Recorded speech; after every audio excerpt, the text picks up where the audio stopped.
Bueno, bienvenidos, bienvenidas a esta charla interdisciplinaria en el marco de la muestra Universo San Ginés que organizamos desde el posgrado en Documental Contemporáneo.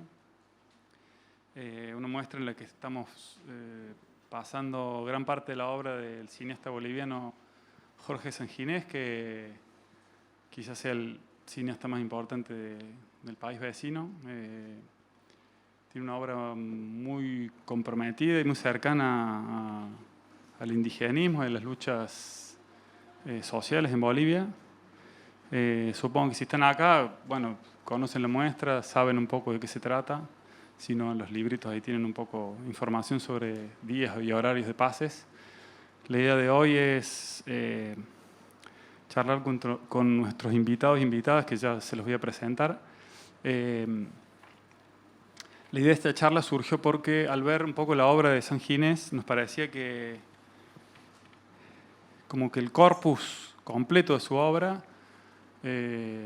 excedía un poco el marco del cine, que es en el que nos movemos nosotros porque somos un espacio de formación en artes audiovisuales, y como que excedía por mucho el análisis puramente artístico y cinematográfico, y nos parecía que estaba bueno charlar en otros planos de lo que posiblemente pueda interpretarse o pueda deducirse de sus pelis. Entonces invitamos a tres personalidades especialistas en disciplinas o en saberes muy diferentes para ver si se da ahí como un diálogo en este momento entre ellos y el público y nosotros, como para enriquecer esa mirada sobre las películas. Son siempre obras complejas, son siempre obras así como de multi-interpretación, entonces algunas mejores, algunas peores, pero hay como una búsqueda interesante en Sanginés. Entonces nos parecía que estaba bueno plantear una charla así como, bueno, eso, interdisciplinar. Les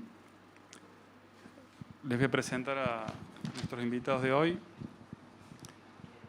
que son, lo voy a leer en el orden que lo tengo acá, no hay ninguna preferencia. Pablo Reina, profesor y licenciado en Historia, miembro de la comunidad indígena Timoteo Reina, que es Pueblo Nación Camiare Comechingón. Pablo está a cargo del seminario La Interculturalidad como Práctica y Perspectiva en la Universidad Provincial de Córdoba y es docente en el Instituto de Culturas Aborígenes y en el secundario también, ¿no? Sofía Kenny, realizadora audiovisual y fotógrafa, fue docente de Historia del Cine Argentino y Latinoamericano, Historia de la Fotografía, Técnicas de Registro en la Fotografía, Realización Audiovisual y dictó talleres de fotografía para adultos. La Universidad Nacional de Cuyo publicó como libro su tesis sobre cine indigenista boliviano, que está por ahí el libro, después nos lo va a compartir Sofía. Y Guillermina Espósito, que es doctora en Ciencias Antropológicas, docente de la Universidad Nacional de Córdoba e investigadora del Instituto de Antropología de Córdoba, el IDACOR, que está en asociación con el CONICET. Antes de pasar a la charla, dos cosas. Por un lado, quiero aprovechar que es el único espacio que tenemos dentro de la muestra para hablar los organizadores, y quiero aprovechar para agradecer primero a quienes nos están hospedando hoy, que es el Centro Cultural de España Córdoba, especialmente a Lu Martínez, que nos dio una mano bárbara para que esto se desarrolle y para darnos cobijo y ayudarnos en la organización, así que gracias Lu y a la gente del centro. Está Víctor Flores, el cónsul de Bolivia, gracias Víctor por todo el apoyo. Y bueno, no hay nadie de la Agencia Córdoba Cultura ni de la Pascal, pero bueno, nos dieron una mano bárbara para poder armar esto, así que gracias también a ellos. Y no sé dónde están las chicas, Lucre, Mataroso y la Gaby, que no sé dónde está, allá está. Bueno, gracias porque se están dejando el lomo en esto, así que gracias. Entre todos estamos intentando hacer lo posible. No voy a hablar más, vamos a ver un corto de Sanginés. Antes de empezar, es un corto cortito, es de la primera etapa de Sanginés. No es que vamos a hablar del corto, pero nos parece que estaba bueno que la gente de la distribuidora de Sanginés nos daba la posibilidad de pasar un material audiovisual, proyectarlo. Es un corto que quizás sea de los primeros trabajos de San Ginés en los que empieza como a revelarse un pasta de cineasta. Él dice que con este corto empezó como a estar reconocido en ciertos ámbitos cinematográficos fuera de Bolivia, estuvo en algunos festivales, empezó a darse cuenta que sus búsquedas y las temáticas que planteaba, bueno, que tenían cierta consistencia y que además tenían cierto acompañamiento. Entonces, bueno, es como eso, como quizás el resumen de esa primera etapa primigenia de él como cineasta. Era muy joven, este corto es del año 63. Así que aprovechemos para verlo y cuando termina ya comenzamos con la charla. Gracias a todos y a todas.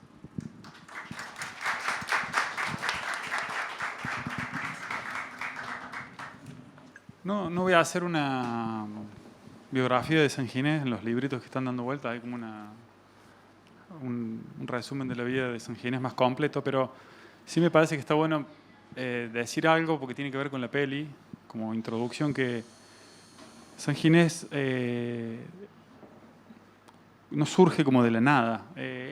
Yo lo he escuchado decir en varias entrevistas y en algunos artículos que él se sintió muy influido por el proceso revolucionario que vivió Bolivia entre el 52 y el 63, que fue un periodo muy activo a nivel social, digamos. Se generaron muchas condiciones cuasi revolucionarias, con reforma agraria, participación de los sindicatos en el gobierno, nacionalización de las minas y los hidrocarburos. O sea, fue un proceso muy rico y San Ginés siempre cuenta, y él dice que él cree que fue la primera vez que se incorporó a la temática nacional la cuestión indígena, como que hasta ese momento no formaba parte de las cuestiones que se debatían a nivel público. Entonces que eso a él lo influyó mucho, porque él no viene de una familia indígena. Y que lo influyó tanto que se empezó, digamos, terminado el proceso en el 63, y después de haber hecho este corto se dio cuenta que esto se quedaba corto, digamos, como para reflejar un poco ese proceso y como para acompañarlo. Entonces empezó a hacer otro tipo de cine, que es el cine que empieza a hacer después en el grupo Ucamau con otra gente. Un cine para el pueblo y hecho por el pueblo, o por lo menos en diálogo con el pueblo. Entonces me parecía que estaba bueno eso, aclararlo, o, no sé, ponerlo sobre la mesa antes de empezar la charla, también para entender un poco este corto en el marco de la obra de San Ginés, digamos. No hablamos de quién iba a empezar, que siempre pasan estas cosas de que, bueno, empieza cualquiera. Pero nada, la verdad es que yo no tengo preguntas, lo que hablamos el otro día. Ustedes pudieron ver un poco la obra de San Ginés, les pasamos los links. Y nos gustaría como escucharlas y saber un poco, bueno, qué vieron, que charlemos un poco sobre esa obra tan rica. No sé si hacemos piedra, papel, tijera o...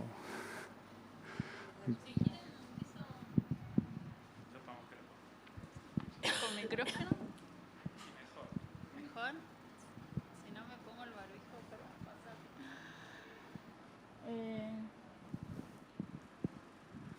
Bueno, me presento como para que vean desde dónde estoy hablando. Soy Sofía Kenny y estudié cine acá en la Universidad Nacional. Y bueno, cuando termina uno la carrera tiene que hacer la tesis de licenciatura. En ese momento, también en quinto año, hay una materia que se llama Cine Argentino y Latinoamericano. Y ahí, diríamos de alguna forma, un tema importante es el nuevo cine latinoamericano, que es todo un movimiento de Latinoamérica que se da simultáneamente y en el cual se encuentran los realizadores cuando ya están haciendo ese cine, ¿no? Se da espontáneamente porque simultáneamente en toda Latinoamérica se produjeron golpes de Estado y revoluciones también, gobiernos populares, el imperialismo, bueno, todo eso fue parte de toda Latinoamérica y estos realizadores se empezaron a involucrar con la realidad, que era muy semejante, y luego entre ellos también lo compartieron. Yo de esa forma conocí a Jorge Sanginés y lo que encontré en ese tiempo, que estamos hablando de... a ver... me da cosa decirlo, bueno, 2002 más o menos, no había, o 2003, no me acuerdo, pero no había, internet era muy, muy escaso todavía, no había libros en internet, habían páginas y notas donde más o menos pude acercarme a la obra, pero faltaba información. Conseguí algunos libros y películas, ¿sí? Pero tuve que realizar un viaje donde mi objetivo era conocer a Jorge Sanginés porque dentro del cine de Bolivia es el más representativo. Hice el viaje justo cuando estaban filmando la película para recibir el canto de los pájaros, creo, ¿no? Ah, no, entonces ahí no. No, esa película donde ellos se filman sería. Bueno, estaban filmando una película y justamente en ese rodaje también muere la compañera de Jorge Sanginés, que es Beatriz Palacios. O sea, en ese momento a mí se me ocurre ir a Bolivia y obviamente no me atendió, pero pude hablar con un montón de realizadores del cine, ir a la Cinemateca, buscar cine. A mí me interesaba el cine indigenista, de temática indígena. Y bueno, hablé con muchos, con el camarógrafo, por ejemplo, Antonio Guino. Hablé con el protagonista de La Nación Clandestina, Raimundo, creo. Bueno, tengo mala memoria, pero más o menos les quiero relatar cómo me acerco. Él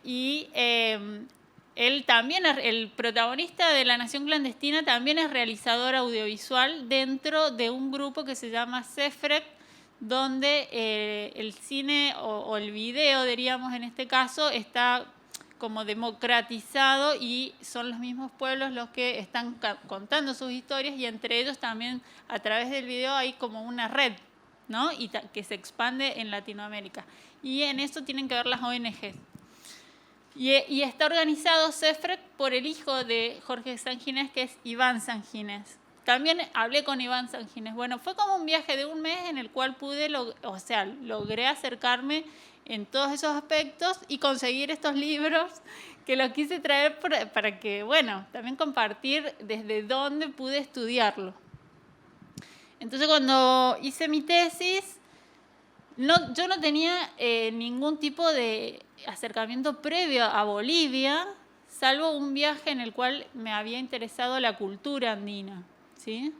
Me había no interesado, me había encantado, me había fascinado y a la vez no le había entendido bien como le ha pasado también al grupo Camau, ¿no? Que uno se da cuenta que ahí hay algo auténtico que es la cultura andina, pero a la vez no se logra desde afuera ingresar, ¿sí? Entonces lleva mucho tiempo conocer cuando uno se encuentra fuera de eso. Y así todo, siento que soy una espectadora, ¿no? Una parte importante fue, para interpretar estas películas, fue conocer el contexto histórico, sociohistórico de Bolivia y me basé básicamente en este libro que uno de los autores es Carlos Mesa, que fue presidente de Bolivia. También me acuerdo que lo vi en una muestra, porque es como que pude hacer esas cosas. Y conocer la historia me acercó también a pensar que Bolivia, yo sin dedicarme a la historia, ¿no? Pero sentí como que Bolivia era un concentrado de Latinoamérica, era como que todo era todos los problemas eran más agudos en Latinoamérica, en Bolivia, y Y bueno, fui analizando las películas que toman al indígena desde la época silente, la época muda, hasta Seifert, que vendría a ser el video.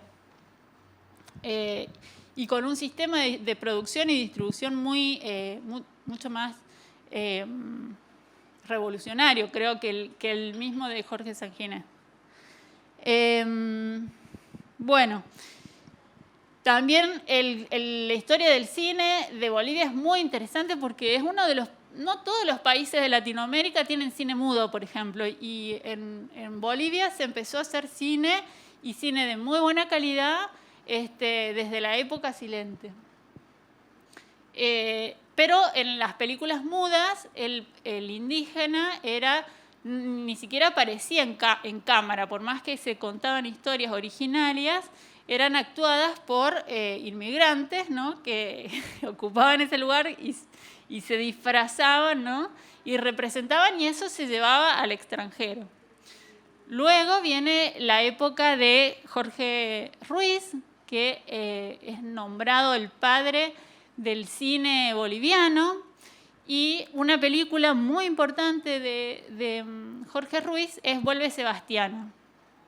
Vuelve Sebastiana se filmó casi simultáneo a la Revolución del 52, que esta película está inspirada en eso, ¿no? Y para mí Vuelve Sebastiana fue una película muy importante, y dentro del análisis de la obra de Jorge Sanguinés encontré un paralelismo entre Vuelve Sebastiana y La Nación Clandestina, ¿no?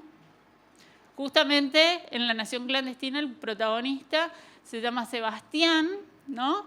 Y también se va de su comunidad, igual que Sebastián en ese corto, que mucha gente de Bolivia lo ha visto.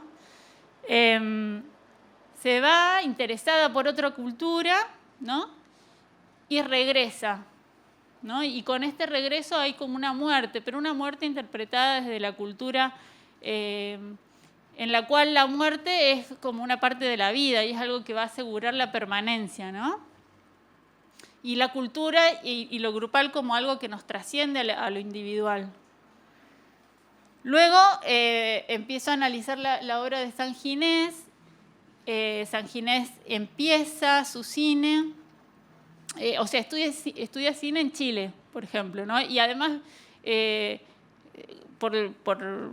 cuando ha sido chico, estuvo en Perú, o sea que exiliado por el padre, ¿no? O sea, por la vida política del padre.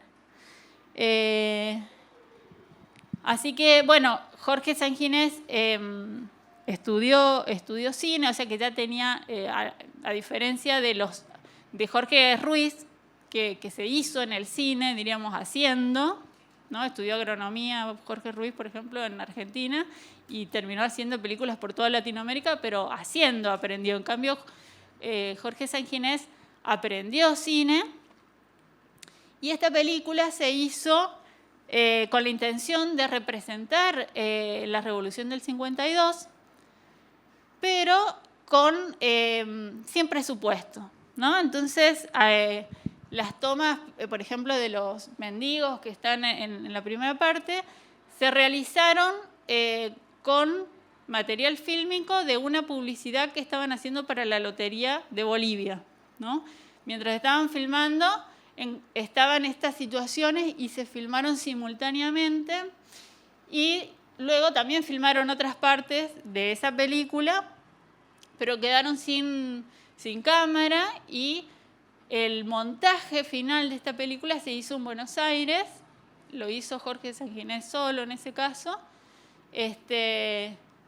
interpretando con el material que tenía la idea principal que tenían, que era contar los motivos de una revolución, ¿no? Que lleva a que alguien tome un arma y tenga una revolución, humanizarla o universalizarla era la intención, ¿no? Bueno, lo que yo reflexiono al pensar o al ir siguiendo, es muy interesante ver la filmografía de este director cronológicamente, empezar desde su primera película, ir viendo el contexto histórico, o sea, en qué lugar él hacía esa película,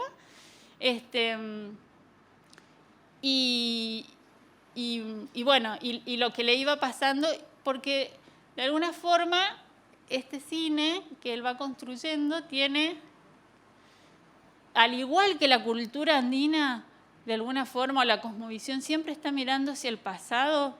El pasado no es algo que se pierde, sino es algo que nos orienta hacia el futuro, ¿no? Y el cine de Jorge Sanginés o del grupo Ucamao, de alguna forma siempre se está mirando su propio cine y criticándose, ¿no? Viendo cuáles son los objetivos, a dónde quiere llegar, y en base a eso que hizo, da un salto en la siguiente película y lo reflexiona, lo lleva a la práctica, tiene una experiencia y luego saca conclusiones y crea una segunda película. Entonces, de esa forma es que el cine no es un producto que se va repitiendo, sino que es una praxis del cine que quiere cambiar la realidad. Una realidad que es muy crítica, que es la de Latinoamérica, que es una realidad que según él, que creo que tiene razón, es una realidad que ni la izquierda ni la derecha en Latinoamérica la logra solucionar, y que ellos hacen cine político, pero no desde un partido político, sino ellos piensan que su idea política trasciende los partidos políticos, ¿no?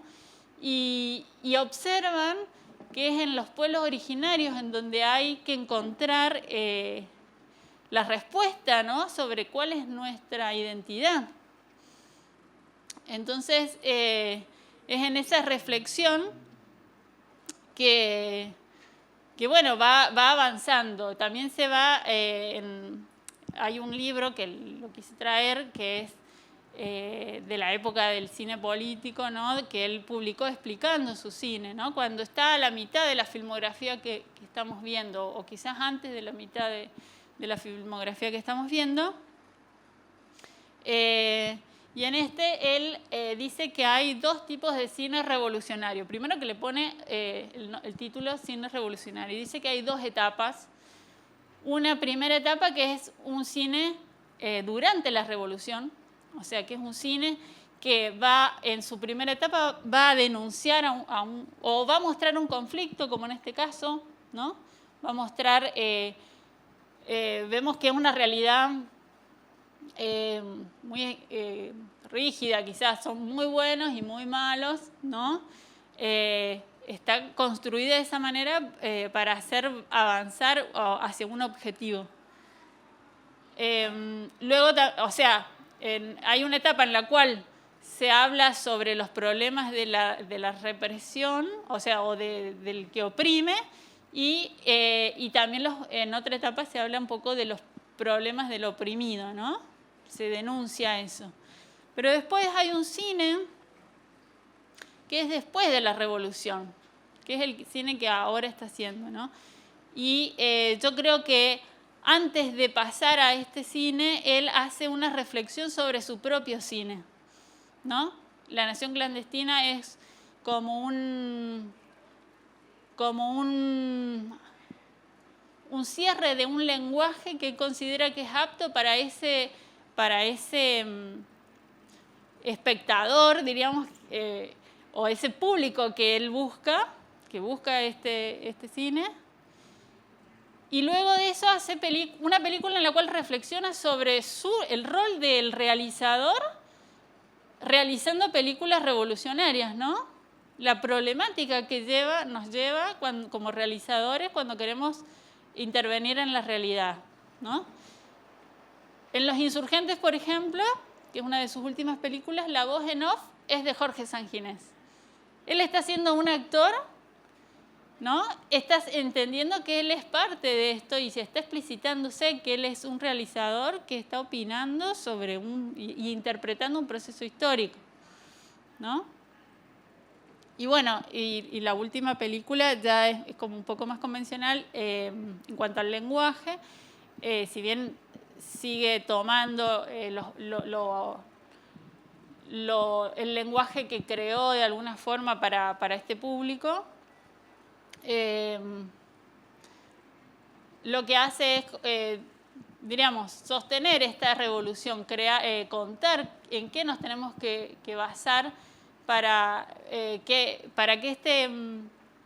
este proceso revolucionario que está teniendo Bolivia y sería bueno que esté en Latinoamérica, se pueda ir sosteniendo y se pueda ir repensando, ¿no? Porque es algo que no tiene una meta, sino que todo el tiempo va a ir creándose a sí mismo.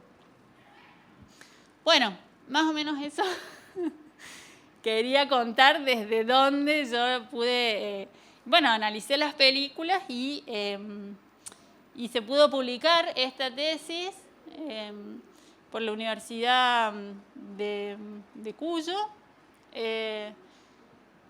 Y bueno, está en algunas universidades, no sé si en el Cine Club creo que hay una copia, si a alguien le interesa. Yo creo que no tiene gran reflexión, pero sí tiene un gran trabajo de recopilación de información que es necesaria para hacer interpretaciones, ¿no? Ese fue como mi aporte y desde donde aprendí un montón sobre el cine, sobre el rol del realizador, ¿no? Sobre cómo uno puede ir construyendo su propia obra, cómo hay que conectarse con la realidad, cómo hay que entender, ¿no? qué queremos lograr con la realidad. Y bueno, eso lo he ido enseñando y lo ha ido aprendiendo Jorge Sanginés a lo largo de todos estos años, que son no sé cuántas películas, pero ¿cuántas? Son como 12 películas y está haciendo una nueva, o sea que, bueno, la verdad es que tener un realizador así en Latinoamérica es algo que a mí personalmente me da mucho orgullo y estoy también muy contenta de haberlo elegido para mi tesis, ¿no? Que de alguna forma me haya orientado en mi forma de ver el cine. Eso fue mi presentación.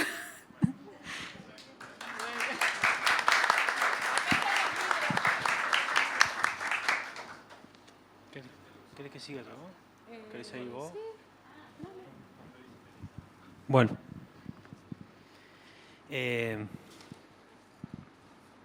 Yo ahí un poquito más estructurado, tengo algunas cositas anotadas, por no decir todas, que me gustaría compartirles, porque bueno, también hay un trabajo en la construcción de este texto y bueno, voy a leer ahí un poquito.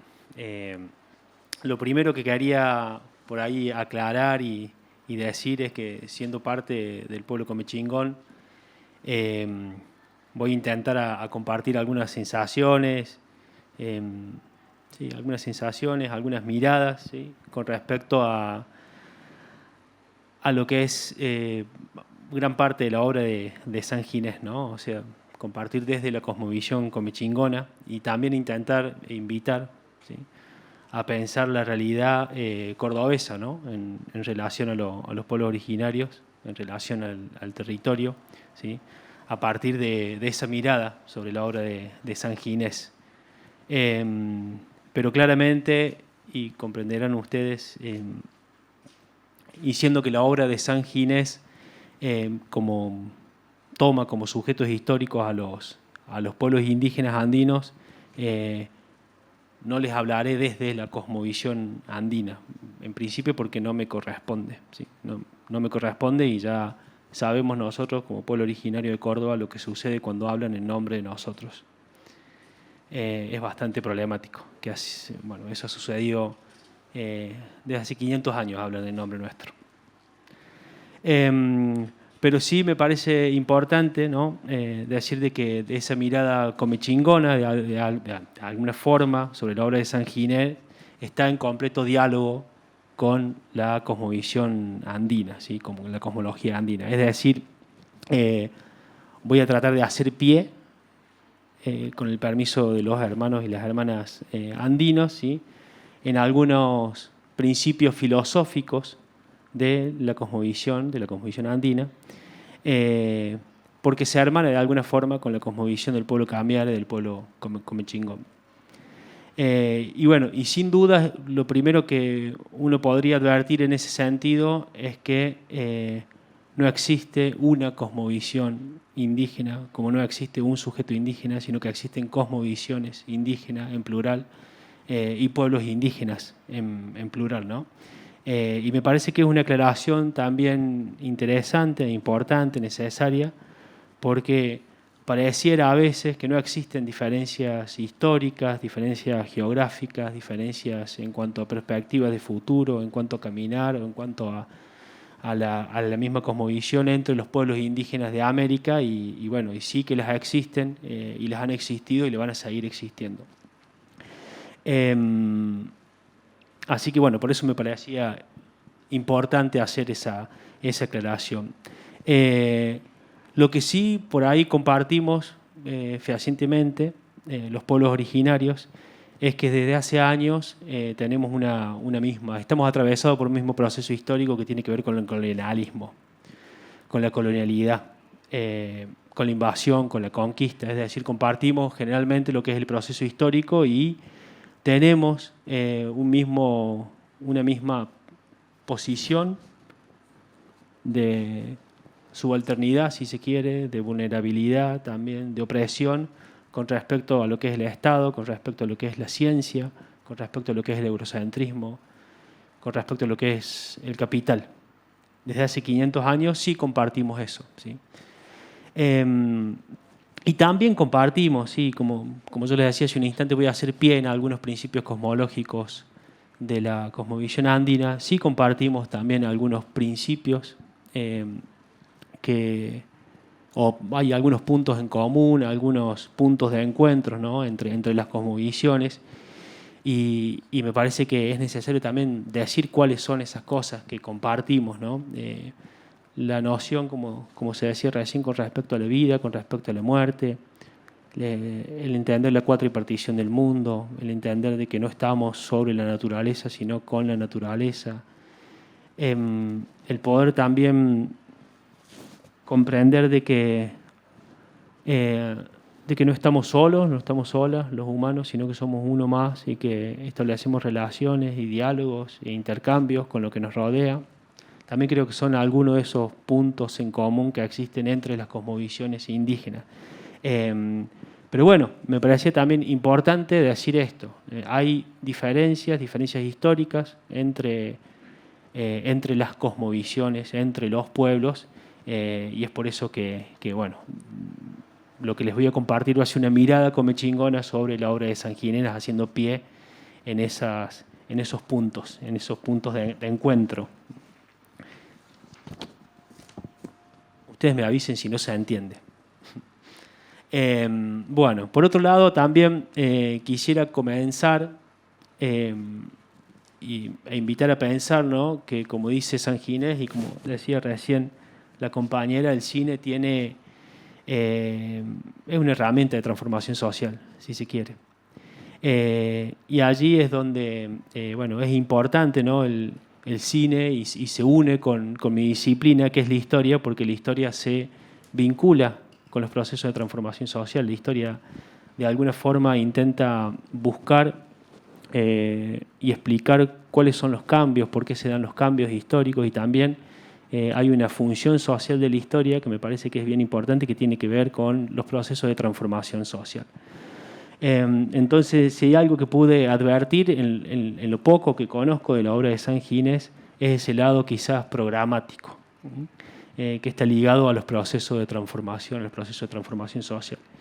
Y quisiera centrarme principalmente, para lo que les quiero compartir, para mi análisis, en una película que es La Nación Clandestina, que es del 89, no solo porque dicen quienes saben sobre cine que es la obra de Sanginés, así con mayúscula, aunque seguramente se puede discutir eso, pero bueno, sino porque el filme es ese, uno puede ver estas dos cuestiones que yo vengo planteando, que es la cuestión de la cosmovisión por un lado y la cuestión también de los procesos de cambio y de los procesos de transformación social. Pero también me quisiera centrar en un tercer elemento que también está presente en la Nación Clandestina, y que me parece que es importante que discutamos acá en Córdoba, que es el tema de la identidad indígena. Y voy a arrancar por ese último lugar después de toda esta presentación larga que he hecho. En La Nación Clandestina, como recién se comentaba, el protagonista Sebastián Mamani se va de la comunidad muy pequeño del Ayllu, en realidad lo llevan a trabajar para los no indígenas, para los Cara, ¿sí? Y es trasladado hacia la ciudad y después de un tiempo largo vuelve. Él decide volver, ¿sí? Y lo que vemos florecer ahí cuando él decide volver es una tensión identitaria.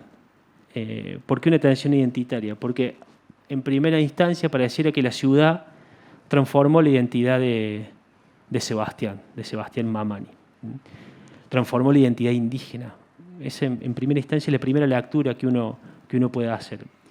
Él después de tantos años en la ciudad, en la urbe, ya no es indio, sino es más reniega de ser indio y podría pensarse que la ciudad de alguna forma le hizo perder, entre comillas, la identidad. No obstante, si bien uno puede caer en esa trampa, para mí es una trampa, que lo urbano quita lo indígena. Cuando Sebastián decide volver y reencontrarse con su Ayllu, es el propio Ayllu el que desconoce a Sebastián. O sea, la comunidad lo desconoce, ¿sí? Pero no por haber vivido en la ciudad, sino particularmente, creo, por sus comportamientos, por sus ideas, por sus haceres, por sus pensamientos, por la gestión política que hace con respecto a la comunidad, porque él es elegido jefe de la comunidad. Entonces el Ayllu lo desconoce por sus prácticas, no por el haber vivido en la ciudad. Y esto me parece que es interesante de pensar porque pone foco en algo central cuando pensamos en lo indígena hoy, que es la identidad, porque la identidad no pasa, ¿sí?, como han querido muchos, la identidad indígena, por una cuestión biológica, por una cuestión de rasgo físico, por lo fenotípico, ¿sí? De hecho, Sebastián cumple con esos requisitos, si se quiere, entre comillas, ¿no? Pero no pasa por ahí, no pasa por vivir en la ciudad ni por vivir en el campo, y mucho menos la identidad indígena pasa por una cuestión de autopercepción individual, sino que la identidad indígena parte de las relaciones sociales. Y es por eso que Sebastián, ¿sí?, pierde, entre comillas, la identidad indígena, porque es el propio Ayllu el que lo termina desconociendo. Ahora bien, si analizamos lo que estamos viviendo en estos días en Argentina, ¿sí?, esta cuestión de la identidad indígena me parece que es bien significativa para ser pensada y para ser repensada y reflexionada, y me parece que es un ámbito propicio también. Porque, por ejemplo, en Córdoba, las más de 40 comunidades que somos hoy, el pueblo Ranculche, Sanevirónico, Michingón, Caucamiare, no necesitamos que un historiador, que un periodista, que un experto nos diga si somos o no somos indígenas. ¿Y por qué digo esto? Porque lo primero que sucede en Córdoba y en Argentina cuando nos escuchan que nos paramos desde la identidad es la desconfianza. Es la noción de la inautenticidad, ¿sí?, que atraviesa esos procesos. Y esto lo vemos clarísimo en Córdoba, sino también lo vemos muy claro en el sur, hoy. No sé si han leído los titulares de Infobae, de Clarín, de La Nación, pero lo primero que se dice es que hay verdaderos mapuches y falsos mapuches. Hablan de personas que se autoperciben como mapuches, pero que no lo son, ¿sí?, los medios de comunicación. Es decir, activan de alguna forma imaginarios coloniales que anclan en esa idea de inautenticidad, y creo que es muy desalentador después de todo lo que ha pasado, que hoy sean los medios de comunicación hegemónicos quienes le digan a la gente quién es o no indígena.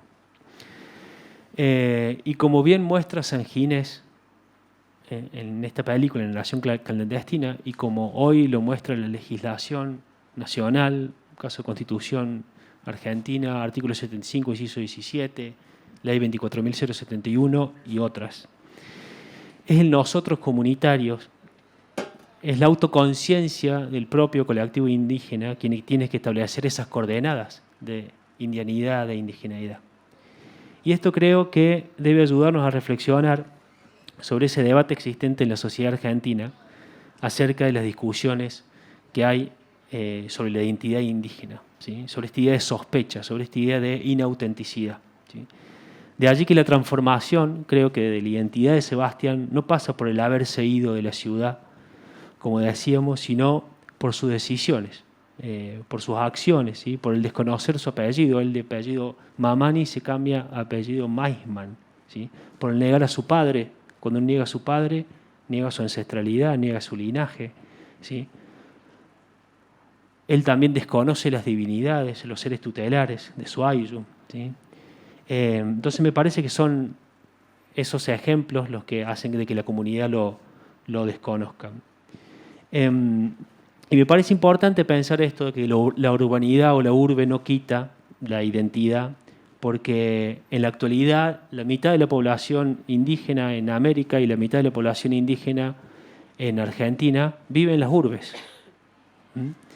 Es decir, hay un mito, hay un imaginario, uno de tantos que se han construido sobre nosotros, sobre nosotras, que plantea que para ser indígena hay que vivir en la ruralidad, ¿sí? Es uno de los tantos mitos, ¿no? ¿Sí? Y me parece, bueno, que esa mirada desconoce los procesos de relocalización, de diáspora, desconoce al fin y al cabo el proceso histórico, ¿no? Entonces me parecía importante empezar por ahí, ¿sí? Pensando estas cuestiones, ¿sí? Lo que nos hace indígenas, entonces, según la mirada que yo puedo establecer, es el reconocimiento de nuestros propios hermanos, de nuestras propias hermanas, de nuestro pueblo, ¿sí? El reconocimiento de nuestros propios linajes, de nuestra cosmovisión, de las memorias, de los afectos, de los recuerdos, y no el vivir en un departamento en la ciudad o vivir en la ruralidad, ¿sí?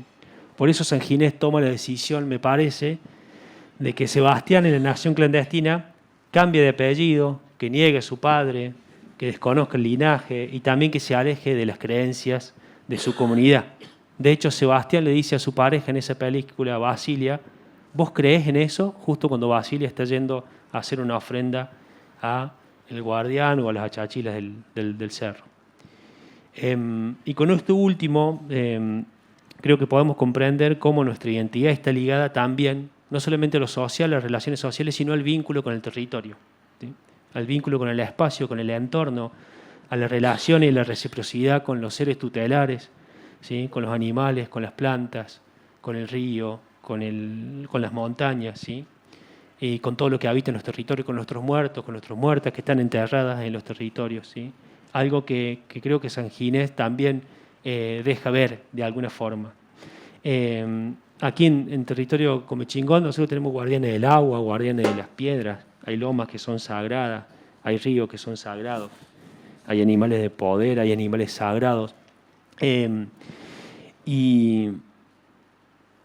Y a ellos, bueno, nosotros le pedimos, a ellos nosotros les ofrendamos. Y ahí hay un vínculo también entre la cosmovisión comechingona y la cosmovisión andina.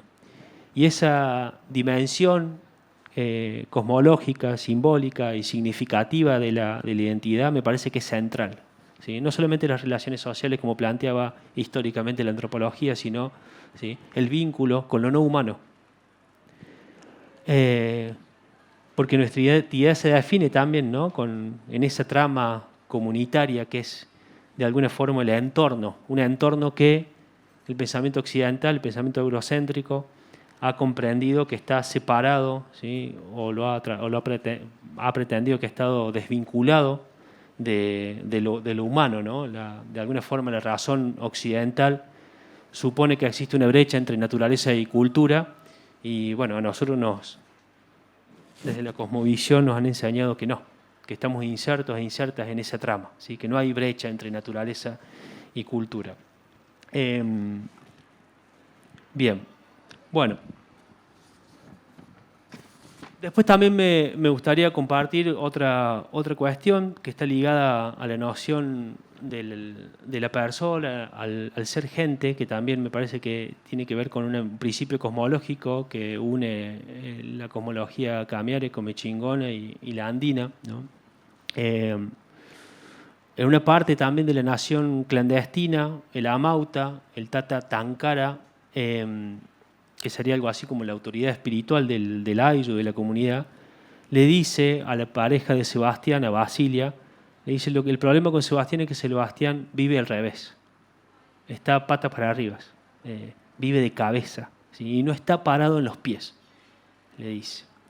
Y esto entiendo que no es parte de un guión antojadizo de San Ginés. Al contrario, es muy significativo porque lo que está diciendo el Tata Tankara, lo que le está diciendo Basilia en ese momento, es que ya Sebastián no es gente, no es persona, ¿sí?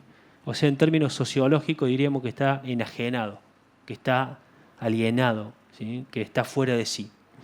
Y uno de los principios filosóficos centrales de la cosmovisión comechingona, como así de la andina, y hasta donde sé de otros pueblos originarios, es que no cualquiera es persona, que no cualquiera es gente.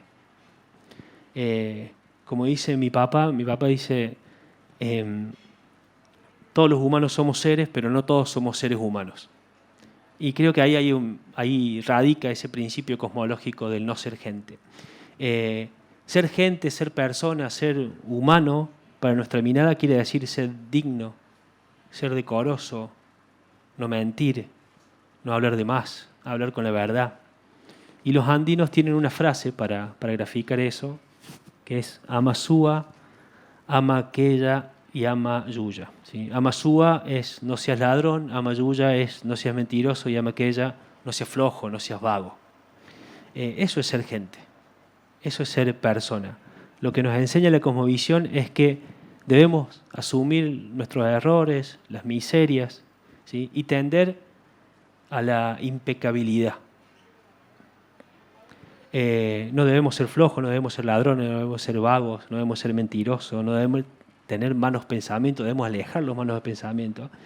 Pero no solo debemos ser impecables para con nosotros mismos, para con los humanos, sino también para nuestros muertos, para el entorno, para el río, para cómo nos relacionamos con lo que nos rodea. De hecho, las enfermedades para la cosmovisión comechingona parten cuando uno ofende al entorno, o cuando uno ofende a sí mismo, o cuando uno ofende a otro o a otra, ¿no? De hecho, también camiare quiere decir gente, gente de la sierra, pero gente en este sentido. Entonces tenemos que ese mensaje que le da el Tata Tankara a la pareja de Sebastián en la película parte de un principio cosmológico que compartimos comechingones y andinos. Sebastián, al alejarse de su cosmovisión, vive de cabeza, como dice el Tata Tankara. No está parado en sus pies, no está siendo gente. La gente camina con los pies, no camina con la cabeza. Y Sebastián está desequilibrado. Por eso perdió los valores de su comunidad y por eso la comunidad, el Ayllu, lo desconoce. Y para volver a ese equilibrio tiene que ceremoniar. Y decide bailar el baile del Tata danzante, que es el baile de la muerte. Los pies, sabemos, son la conexión con la Pachamama para los andinos, con la canchira para nosotros, los comechingones, ¿sí? Los pies de alguna forma simbolizan las raíces, simbolizan el vínculo con nuestros muertos, con nuestras muertas, pero también con algunos seres sagrados que están en el territorio, como para nosotros son las hormigas, son los sapos, ¿sí? Son ese vínculo con la tierra. Y en ese sentido el Tata Tankara le dice a la pareja de Sebastián que está dado vuelta, que ha perdido sus valores, ¿sí? Y que ha perdido el vínculo con el territorio sagrado. Y Sebastián, interpretando esto, sabiéndolo, ¿sí? Y para reconciliarse y para redimirse de alguna forma con el Ayllu, con la comunidad, con su linaje, con los achachilas, con las huacas, con sus antepasados, decide morir bailando, ¿no? Morir para volver a conectarse con la tierra, o morir para volver a ser tierra, o morir para volver, ¿sí? Esta vez ya redimido y aceptado por la comunidad, que de hecho lo termina aceptando de esa manera la comunidad. Y acá podemos, me parece, apreciar un principio cosmológico que es esa noción circular del tiempo de la que se habló recién, ¿no? O sea, que está ligada a una cuestión filosófica también que es muy importante, que es el sacrificio del individuo por el nosotros, por el nosotras, por la comunidad. Algo que me parece que está muy presente en la película esta de la nación clandestina de San Ginés. Y esto que dijimos de la circularidad del tiempo, ¿sí? nos recuerda que otro principio filosófico de los andinos, que está ligado a uno también comechingón, que es el Pachacutic, donde Pacha es tiempo, espacio, y el Cutic es el dar vuelta, el darse vuelta. Desde esa mirada indígena, nuestra común evolución como humanos, como humanas, se desenvuelve cíclicamente en edades. Hay tiempos de caos y hay tiempos de orden, hay tiempos de cólera y hay tiempos de redención, hay tiempos para morir y hay tiempos para nacer. Y a veces, como muestra en la película La Nación Clandestina y como se ve en el caso de Sebastián, los tiempos de nacer y los tiempos de morir son el mismo tiempo, ¿sí? Porque el principio de la dualidad parte de que los opuestos no son tan opuestos, sino que son complementarios.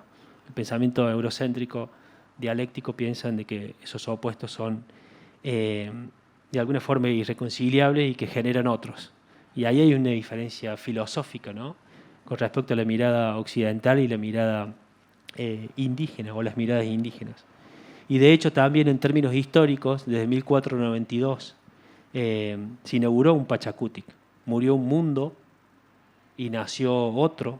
Para nosotros los comechingones empezó el sol negro cuando llegó Jerónimo Luis de Cabrera, cuando llegaron los españoles. Y es paradójico que diga esto en el Centro Cultural de España-Córdoba, pero empezó un nuevo ciclo, un ciclo de miseria, de hambre, de despojo, desde 1573 en adelante. Y hoy, según dicen la gente sabia de las comunidades, no solamente el pueblo comechingón, sino de la gran mayoría de los pueblos indígenas, estamos frente a otro ciclo, frente a otro Pachacutic, frente a otro sol rojo. ¿Sí? El sol rojo significa el renacer para nosotros. Por eso la bandera nuestra es roja y negra. Y el rojo y el negro es la dualidad. Y la unidad al mismo tiempo. Y por eso me parece que también, ¿sí?, en la actualidad existe tanta confusión. Esta idea de la confusión me parece que es aplicable al ámbito político, al ámbito económico, al ámbito de la espiritualidad. Hoy tenemos gente que nos vende tomas de huachuma en dólares. Me parece que vivimos un tiempo de mucha confusión, un tiempo de Pachacutic en ese sentido, ¿no? Y me parece que estamos frente a una crisis civilizatoria, y esa idea de crisis civilizatoria tiene que ver con esta noción de Pachacutic. Cuando los zapatistas, que en su mayoría son mayas, tojolabales, etcétera, hace muy poquito bajaron a los 5 caracoles zapatistas para un aniversario de su alzamiento. La prensa expectante esperaba la palabra, pusieron una tarima y miles y miles y miles de personas subieron, se pararon, levantaron el puño y bajaron. Es decir, caminaron en silencio. Y los zapatistas en ese momento lo que dijeron fue, escucharon eso refiriéndose a ese silencio al caminar, y dijeron es el sonido de su mundo derrumbándose y el de nuestro renaciendo. Y ahí también está esa mirada del Pachacutic, ¿no?, esa mirada del renacer. En términos históricos, la mirada occidental entiende que el proceso histórico se desenvuelve linealmente, en un solo sentido, que el tiempo es homogéneo, que es medible, que se separa del espacio, ¿sí? Pero para la mirada indígena el tiempo tiene el mismo ritmo que el de la naturaleza, que el de una flor, que el de una planta, que antes de morir da su semilla para nacer nuevamente, es decir, discurre de esa manera circularmente, ¿no? Y a veces esos ciclos, para la cosmovisión andina, pero también para la cosmovisión nuestra, para la cosmovisión comechingona, nos permiten conectar con el tiempo de antes, ¿sí?, e incluso con el tiempo futuro. Es lo que los andinos llaman, cuando nombran el Kipnaira Untasi Sarnacapañami, que dice Silvia Rivera Cusicanqui, que es cuando el pasado y el presente conviven contenciosamente, el pasado y el futuro conviven contenciosamente en el presente. Y esa idea del Kipnaira Untasi Sarnacapañami me parece que también está en La Nación Clandestina, y por lo poquito que he visto de San Ginés en otros filmes también se observa, ¿sí?, recurrentemente. Uno cuando ve La Nación Clandestina no se sabe si estamos viendo el pasado, el presente o el futuro de Sebastián, y me parece que tiene que ver con eso, ¿no? Y bajo esta premisa del Kipnaira o de la circularidad del tiempo, no solamente que el tiempo es circular, sino que hay eventos, hay acontecimientos y hasta personas del pasado que pueden estar con nosotros.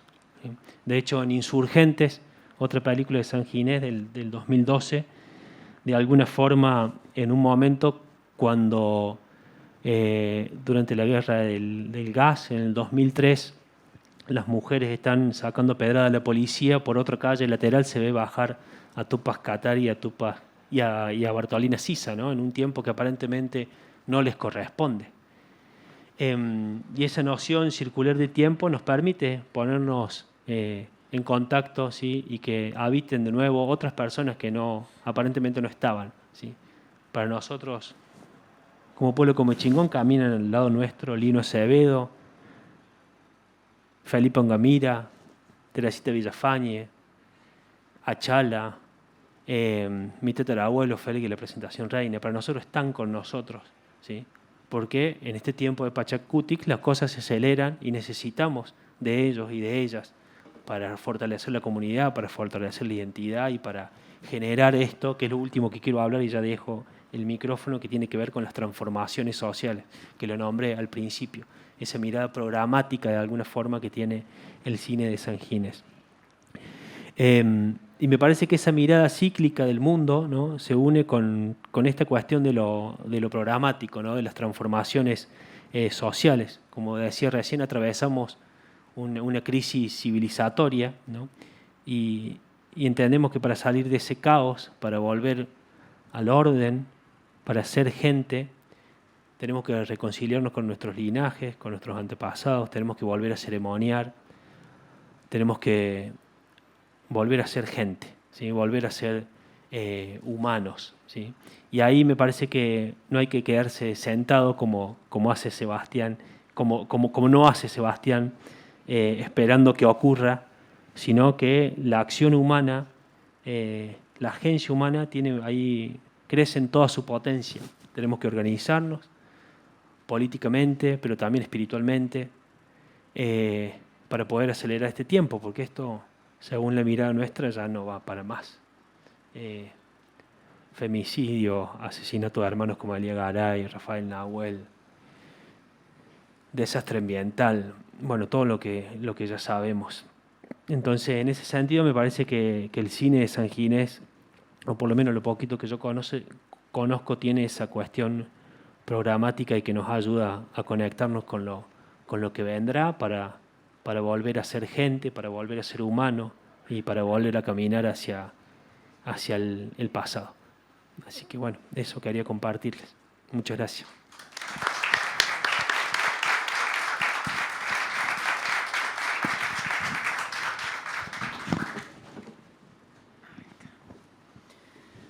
Hola, muchas gracias a quienes están acá. Quiero agradecer la invitación a la diplomatura en documental contemporáneo y a las demás instituciones y personas involucradas en la organización de esta muestra retrospectiva de la monumental obra cinematográfica de Jorge San Ginés. Agradezco de verdad la posibilidad que me dio esta invitación de tomarme unos días para indagar en la producción de este realizador, del que solo había visto hace muchos años algunas de sus películas y de quien conocía poco más que los eslóganes que acompañan su nombre, ¿no? El mayor cineasta boliviano, ícono del nuevo cine latinoamericano. Adentrarme apenas unos pasos en el maravilloso universo San Ginés me recordó muchas experiencias y lecturas y fue un desafío organizar mi intervención considerando todo lo que su obra dispara para reflexionar y la enorme también producción intelectual creada en diversos campos, lo mucho que se ha escrito y se ha dicho en torno a su figura y su producción. Decidí entonces introducir unas breves reflexiones e interrogantes desde la antropología, que es la disciplina que me anima, y mis propias experiencias como investigadora en el altiplano de Jujuy, de la provincia de Jujuy, una región nuestro país culturalmente enraizado en los Andes, en el universo en el que transcurren las historias que construye San Ginés. Una reflexión desde ahí, sobre todo en torno a las dos películas que me propusieron comentar especialmente, Ucamau, del año 1966, y también La Nación Clandestina, de 1989. Y otra vez los titulares de Ucamau, la primera película hablada en idioma aymara, la película que dio nombre al grupo Ucamau, y de La Nación Clandestina, la película que lo catapultó como el mayor director boliviano de todos los tiempos, la que le hizo ganar la Concha de Oro en San Sebastián. Bueno, Ucamau aparece como la primera producción de ficción de San Ginés. En resumidas cuentas, relata la historia de una mujer aymara que es violada y asesinada por un mestizo, y de la posterior venganza por parte del marido de la mujer que termina matando al asesino.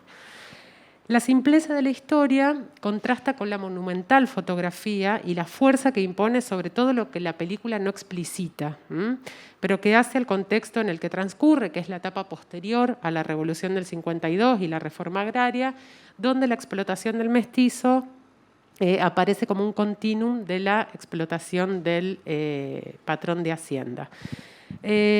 Como fue desde mi punto de vista muy bien argumentado por una realizadora boliviana que conocí estos días, leyendo Verónica Córdoba, la película se enmarca dentro de los parámetros, aún se enmarca en la producción en la historia del cine boliviano que ella realiza, se enmarca en los parámetros del indigenismo paternalista. O sea, la historia de sufrimiento y de explotación indígena es relatada desde el punto de vista y los códigos narrativos del blanco. Recordamos que los años en que se produce Ucamau marcan el momento también del surgimiento del indianismo en Bolivia, originado por aymaras y quechuas que plantean la liberación del indio contraria a las posiciones darwinistas anti-indias y el indigenismo. El indianismo se opone al indigenismo, al que se enfrentó justamente por su afán integracionista a la nación, en una abierta crítica a la revolución del MNR, que no fue, desde el punto de vista de los indianistas, una revolución india, como había prometido.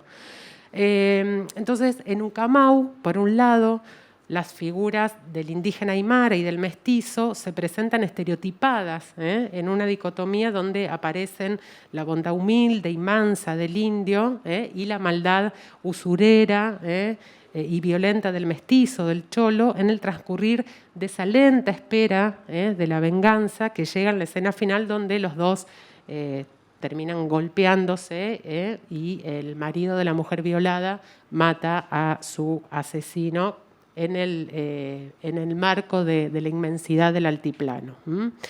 Entonces Ucamau aparece ciertamente como una especie de melodrama que pone en primer plano las oposiciones nacionales entre mestizos e indios, de su ineficaz encuentro, en definitiva, en la Bolivia postrevolucionaria, donde siguen operando modos de dominación sustentados en un horizonte colonial de larga duración que se va actualizando en diversos momentos históricos en los que se refuncionalizan, se reactualizan estas estructuras de dominación en formas persistentes de colonialismo interno que explican la estratificación socio-racial de la sociedad boliviana.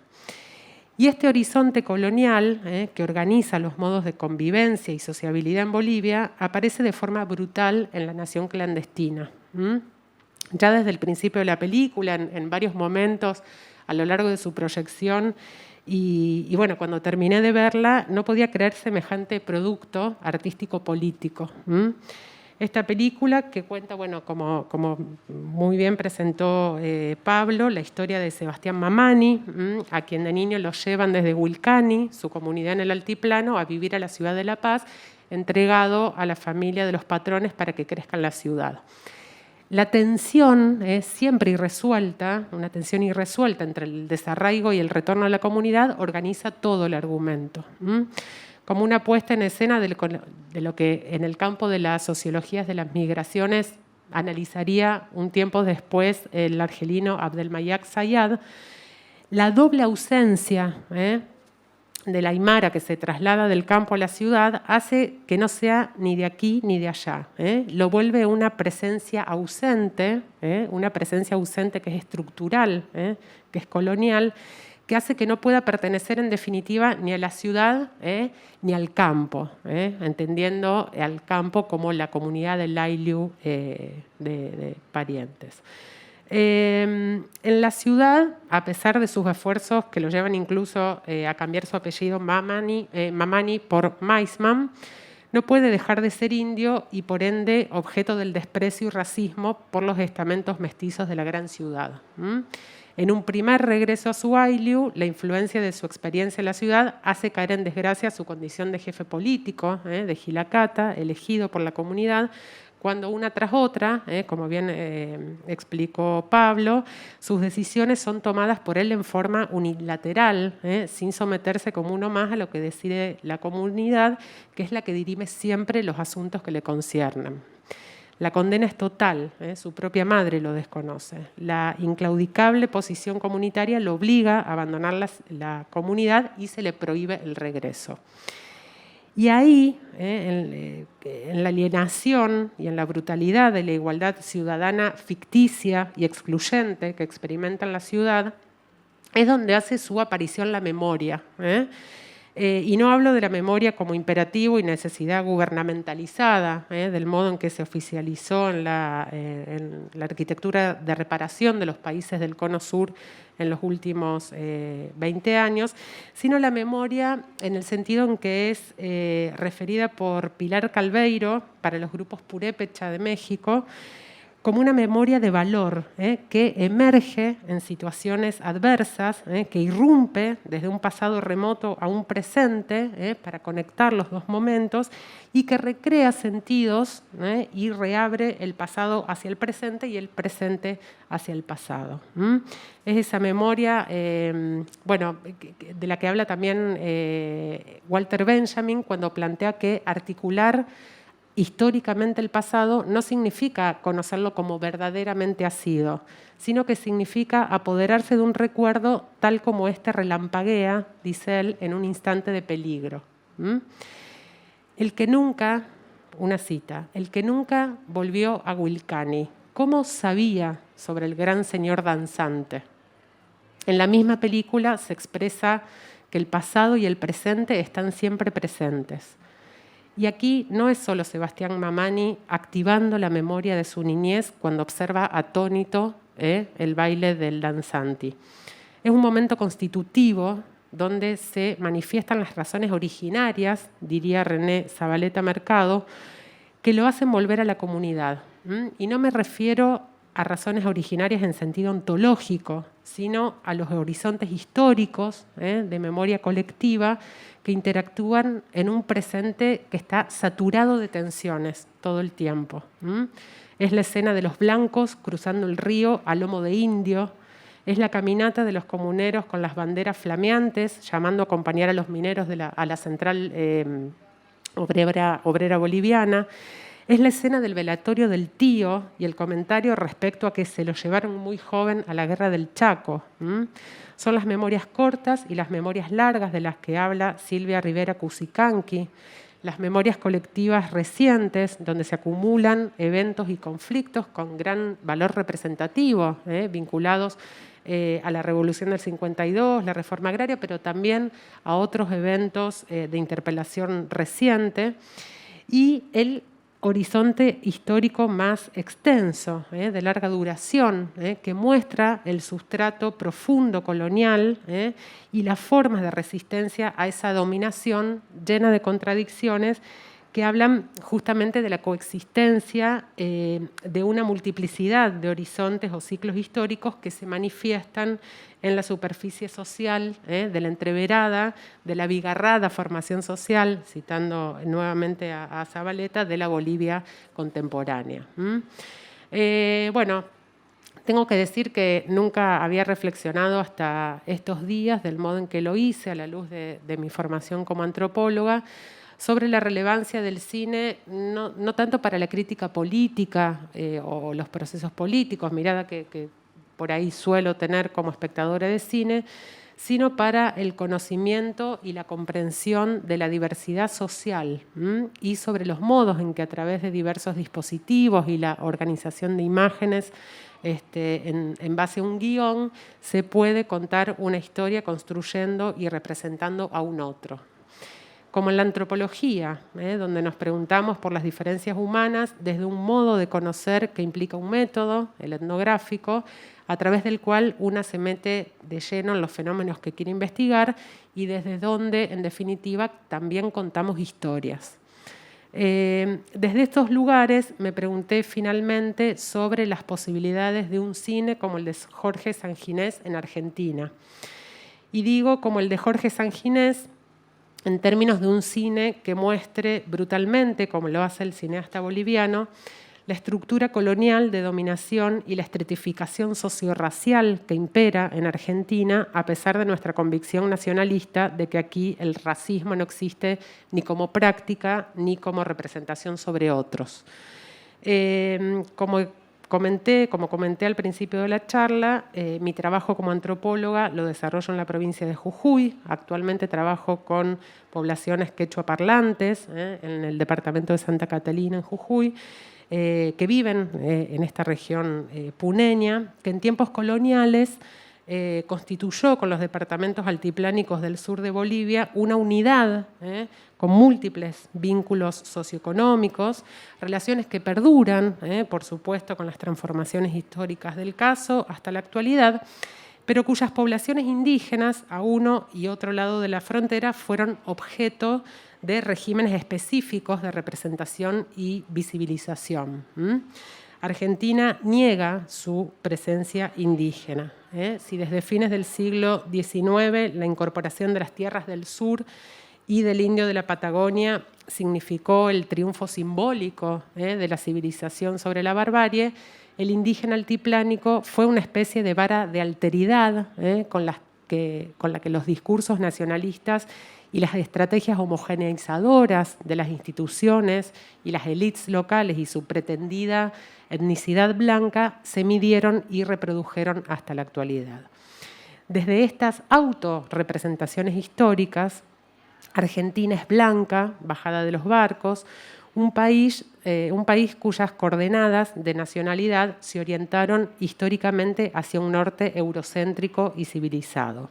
Y desde acá me pregunto por las posibilidades de un cine como el de Jorge Sanginés respecto a la construcción de una mirada sobre el mundo indígena que no lo folclorice ni lo esencialice, como en general se lo ha representado. Pienso aquí en las producciones de Jorge Prelorán en el norte argentino y pido las disculpas del caso por mi ignorancia sobre otras producciones locales que se desarrollen con grupos indígenas.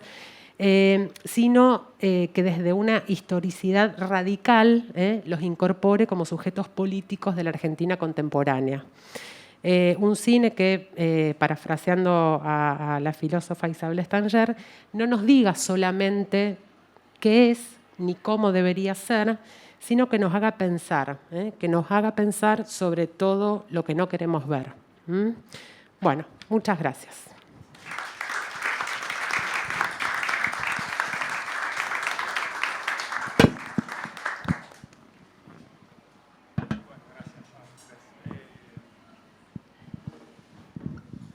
Bueno, gracias a los tres. Muy interesantes las intervenciones. Bueno, no sé si alguien quiere preguntar algo. Está el espacio para eso.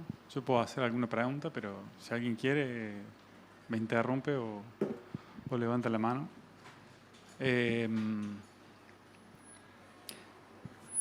una pregunta como mínimo para cada uno, para que no sea tan largo, a espera de que alguien quiera preguntar algo. Te quería preguntar, Sofía, sobre el método cinematográfico de Sanginés. En tu tesis hay algo mencionado sobre eso.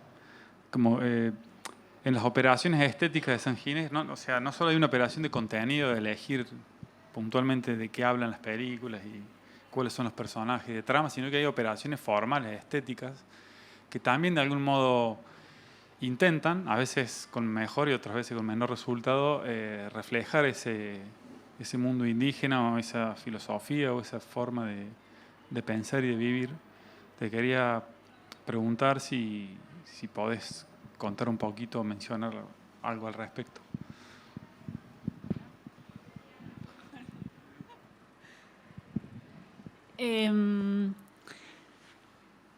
El grupo Ucamau y San Ginés cuentan que un hecho importante para ellos fue la filmación de la película Yaguarmalcu, en la cual hay una denuncia sobre los cuerpos de paz de Estados Unidos que estaban esterilizando a las mujeres de comunidades sin el consentimiento, ¿no? Y ellos en ese momento quieren hacer esa denuncia, van a una comunidad y la misma comunidad no los acepta, no quiere ni trabajar en el proyecto. Y eso los hace dimensionar lo alejado que ellos estaban de quienes pretendían ayudar, ¿no? Y es a partir de ahí que empiezan a reflexionar sobre sus propias prácticas y sobre su propio lenguaje y se dan cuenta que no habían pedido autorización a la comunidad, se dan cuenta que la comunidad es ellos creían que porque se habían conocido y eran amigos de el líder o el representante de esa comunidad, ya era como yo soy amiga del intendente, ya puedo ir por Córdoba y hacer lo que yo quiera. Y no era así, ¿no? Ellos tenían que pedir permiso a la comunidad, es algo anterior, superior al representante. Y bueno, un ritual con la comunidad donde el yatiri lee las hojas de la coca, les abrió la puerta a ellos para filmar, ¿sí? Y bueno, a partir de ahí empiezan a indagar a estudiar, ¿no? la cosmovisión de los pueblos de Bolivia a los que ellos querían, en los que ellos creían que debía basarse la identidad real de Bolivia, ¿no? Porque a todo esto recordemos que ellos lo que están queriendo como cineastas es una revolución, ¿sí? Saben que esa revolución del 52 fracasó y están analizando por qué fracasó y queriendo encontrar qué va a provocar un verdadero cambio, ¿no? Entonces, diríamos como que el lugar del artista, yo creo, en el vínculo con la realidad, ¿no? Nos lleva a tratar de entender para poder crear este producto artístico, ¿no? Que es es nuestra función, ¿no? El artista produce e interpreta, ¿no? Tiene ese rol. Pero el mensaje, el contenido y la forma la empieza a dar la comunidad, diríamos, los pueblos. Yo estoy hablando en general, ¿no? No de los aymaras, empieza como a tomarse el general de Bolivia, que Bolivia está constituido por muchísimas culturas, ¿no? Y lenguajes, o sea, como ellos no quieren ir a una como más importante, buscan qué es eso que comparten y compartimos, ¿no? Compartimos en Latinoamérica. Y entonces empiezan a ver que este lenguaje tiene que tener una coherencia entre el contenido, lo que yo digo, ¿no? Y cómo lo digo. O sea, cómo tiene que ser un lenguaje para este pueblo, ¿no? Y ahí empieza, a partir de esta prueba de error, ¿no? Empieza a construirse este lenguaje. Este lenguaje va a ser principalmente que hay un protagonista que es colectivo. Esto del protagonista individual y su psicología y qué sé yo, se utiliza en La Nación Clandestina como una metáfora.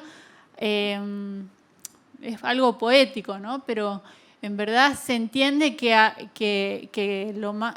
hay protagonistas que son colectivos, que es la comunidad. No es una cara, sino que son todos, ¿no? La comunidad, en la película en La Nación Clandestina vemos que hay una comunidad, hay un grupo. Y eso es un personaje que es colectivo. Y también hay, bueno, individuales. Otro elemento es, se dan cuenta que el lenguaje que ellos usan de los planos, primeros planos, ven esos cortes que van, pam, pam, pam, que a nosotros como que cada vez, fíjense en que las películas que vamos viendo, o la publicidad, es muy de la publicidad, es como que tiene que tener más cortes, más flashes, más pum, pum, golpes, ¿no? Y eso como que nos despierta porque estamos como tan llenos de información que necesitamos como, bueno, llamar más la atención y más la atención, ¿no? Yo a veces hago videos para redes y 1 minuto y es el minuto que hay que explotar, ¿no? Todo tiene que moverse.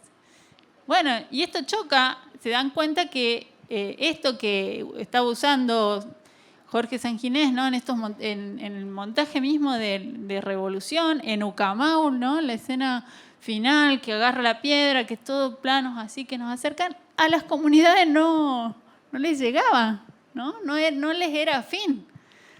Entonces empiezan a decir, bueno, ¿cómo hay que contar el tiempo aquí?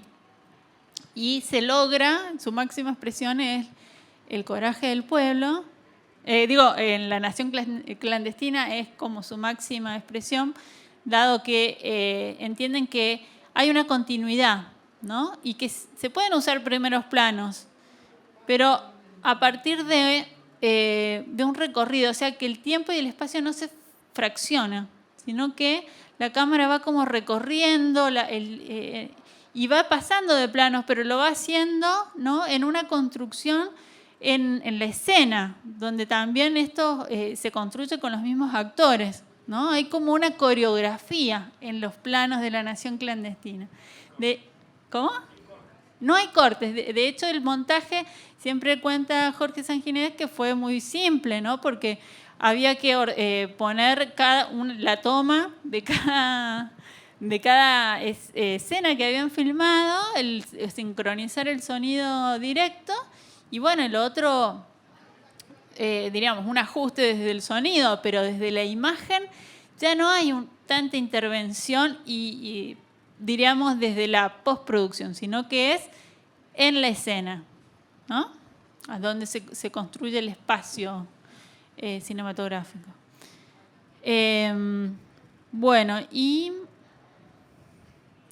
Bueno, también está incorporar estas simbologías de las deidades, ¿no? Como parte de lo que mueve la trama, ¿no? Como factores importantes, pero eso igual lo tenía de antes. Bueno, esos dos elementos son como los que hacen al avance del lenguaje. De lo que recuerdo de la pregunta, porque a veces como que me pongo a recordar y olvidé esa parte.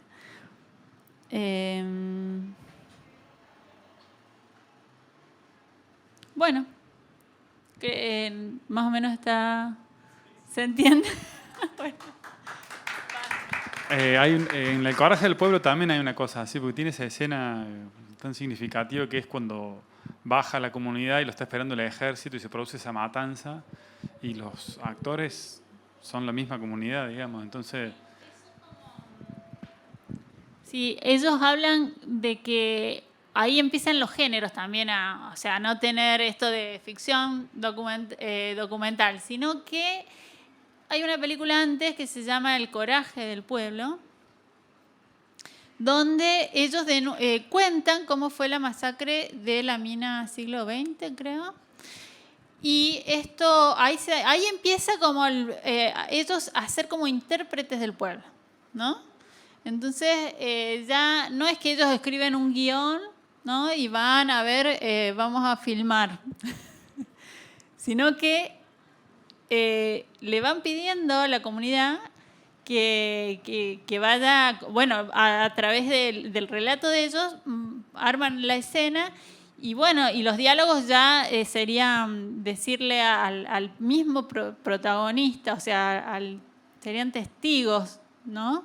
Serían actores, serían testigos, que vuelva a actuar la situación que pasó, ¿no? Entonces es una forma de documental, ¿no? Actuado, pero actuados por los mismos protagonistas.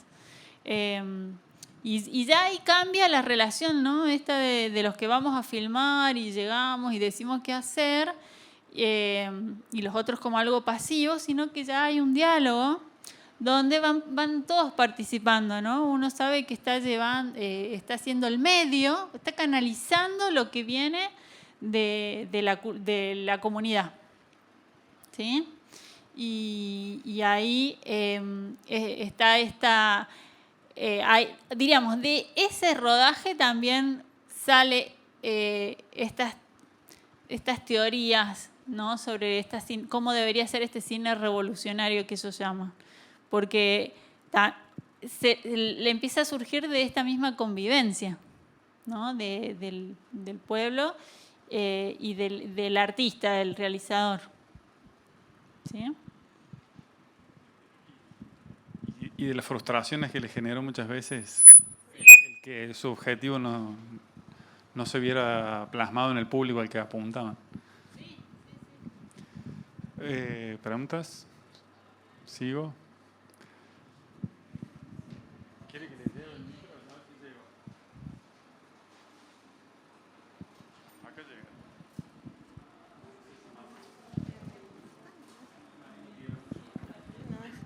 llega. Buenas noches a todos y a todas. La verdad, felicitarles por la exposición. Yo soy boliviana. Estos cines, sinceramente, han reflexionado mucho a mi pueblo obrero, a mi pueblo campesino, y en sí, cuál es el objetivo de cada uno que tiene desde el pueblo que viene. Y como decían muchos, hoy por hoy, es la verdad, cambiaron hasta el apellido y lo tienen hasta ahora. Y ahora que resurge un gobierno indígena, como primer gobierno Evo Morales, muchos que se cambiaron apellido están en busca de volver a reponer sus apellidos. Y eso incluso pasó en mi familia. Yo soy Isabel Chirinos Alanoca, pero mi familia se cambiaron el apellido segundo Alanoca Alarcón para entrar a la Academia de Policías, para ser profesionales en la universidad. Y hoy por hoy yo tengo familiares que son diputados, orgullosos, pero así de raíz indígena, están en el Congreso, y el resto que se cambió de mi familia están en querer recomponer ese error. Quizás algo de lo que comentaba el hermano en la película, el tema de la identidad, se ve todavía hoy por hoy. Si bien ha sido expulsado de la comunidad del actor, de su pueblo indígena, hoy por hoy pasa eso todavía en nuestra realidad.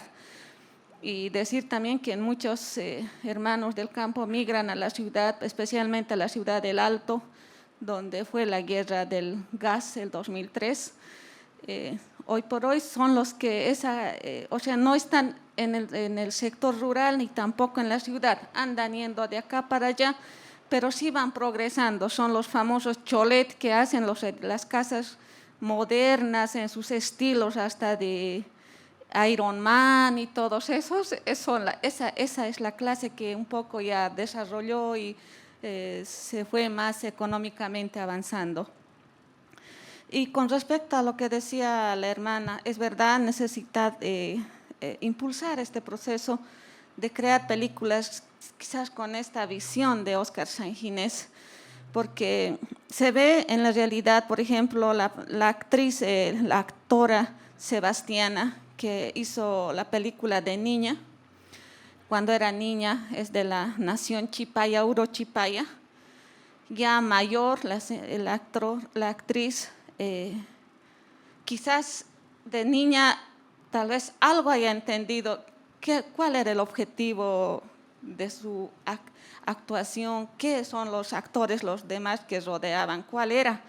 Y pasó el tiempo, y justamente cuando Evo Morales llega al gobierno, Sebastiana caminó en el desarrollo que tal vez era el teleférico. Y muchos decían, Sebastiana no en vano actúa en la película, está viendo que un gobierno campesino llevó el desarrollo y ella está por el teleférico.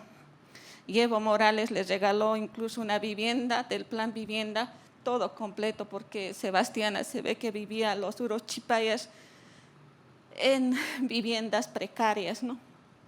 Entonces, como decía el hermano, esto no para, sigue.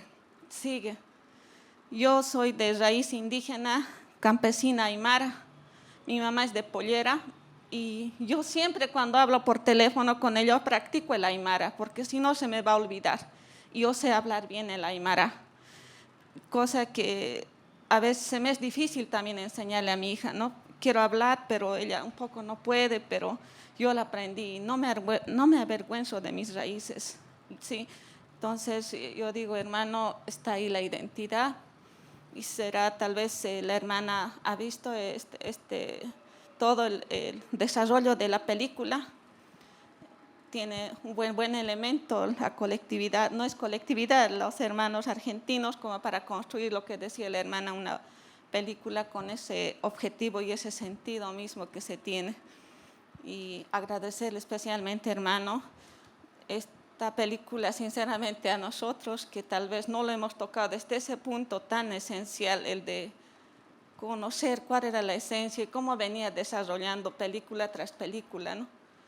Entonces, el tema de la guerra del gas, por ejemplo, yo lo he vivido en la ciudad del Alto, no soy actriz, pero me identifico ahí cómo ha sido y cuál ha sido el objetivo. Si no ha sido con visión política de ser del MAS o de la oposición, se ha construido y se está aportando en eso, incluso se lleva, y felicito que en esta mesa se haga ese debate también, ese de, como se dice, arushkip asipiniñani, ¿no? Nos conversemos siempre, nos arushkipasiremos, toditos nos hablaremos, conversaremos, usaremos siempre el consenso para sacar algo bueno, hermanos. Muchas gracias.